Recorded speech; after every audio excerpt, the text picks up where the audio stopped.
Bonjour et bienvenue dans cette vidéo. Aujourd'hui nous allons étudier un problème de plus en plus courant à cause de l'impression 3D, qui est comment faire de la rétroconception à partir de fichiers polygonaux.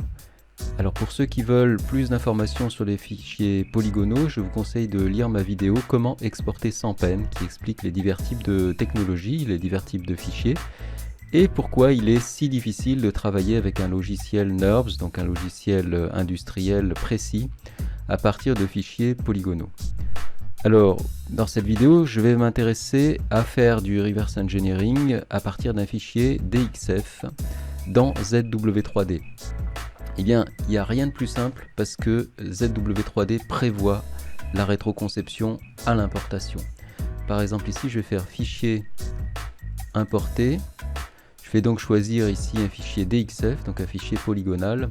Et au moment de l'importation, j'ai ici plusieurs solutions. Un bloc STL, ce qui est surtout à ne pas faire, ça va rendre la rétroconception extrêmement complexe. Des lignes ou des faces planes. Et si on choisit face plane, eh bien à ce moment-là, ZW3D à l'importation transforme notre objet polygonal en objet précis NURBS. Et on peut donc attaquer directement l'objet en question, comme s'il s'agissait d'un solide créé dans ZW3D. Donc voilà, ça c'est, je dirais, le cas le plus idéal. Seulement de plus en plus, dans l'industrie, on a affaire à des fichiers STL. Fichier STL qui est le standard stéréolithographie, qui est le standard pour la plupart des impressions 3D. Et souvent les gens qui ne sont pas forcément au courant des divers types de fichiers donnent à des designers ou à des industriels des fichiers STL en disant est-ce que tu peux modifier tel truc, est-ce que tu peux modifier tel truc, etc. Alors, en règle générale, la réponse c'est non. C'est-à-dire qu'un logiciel NURBS ne travaille pas sur des fichiers polygonaux. Donc c'est une très mauvaise façon de procéder. Donc là encore, je vous conseille de vous référer à ma vidéo Comment exporter sans peine. Par contre, il y a des cas où on n'a pas trop le choix et donc il faut savoir le faire. Vous avez la possibilité de faire comme avec le DXF, sauf que c'est pas prévu à l'importation. Voilà comment ça se passe. Je fais fichier importer et là je vais prendre donc la pièce STL et je fais ouvrir. Donc là j'ai pas d'option, je fais OK et j'ai mon fichier sur lequel je peux juste rien faire à part le regarder. Alors il y a pour ça une commande qui permet en fait d'exécuter un algorithme qui va permettre de convertir le fichier ZW3D STL en fichier ZW3D en facette précise, mais il y a des inconvénients à cela. Alors je vais déjà vous montrer la commande.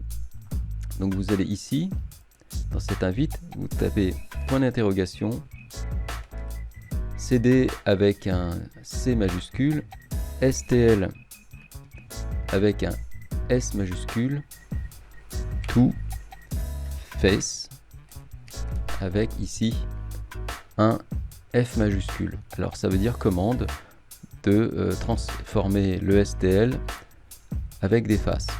Quand vous faites OK, le logiciel vous demande ici sélectionner un bloc STL et puis cliquez sur la touche centrale qui est en fait la touche centrale de la souris qui est l'équivalent de la touche entrée sur le clavier pour valider. Et donc là, ça peut prendre un certain temps en fonction de la complexité du STL. Ici, il y a plusieurs milliers de faces. Et on voit qu'en fait, on a cet objet où toutes les facettes STL ont été converties en facettes précises. Alors bien entendu, si on se met ici en mode face, sélection des faces, on va voir qu'on va avoir des milliers de faces.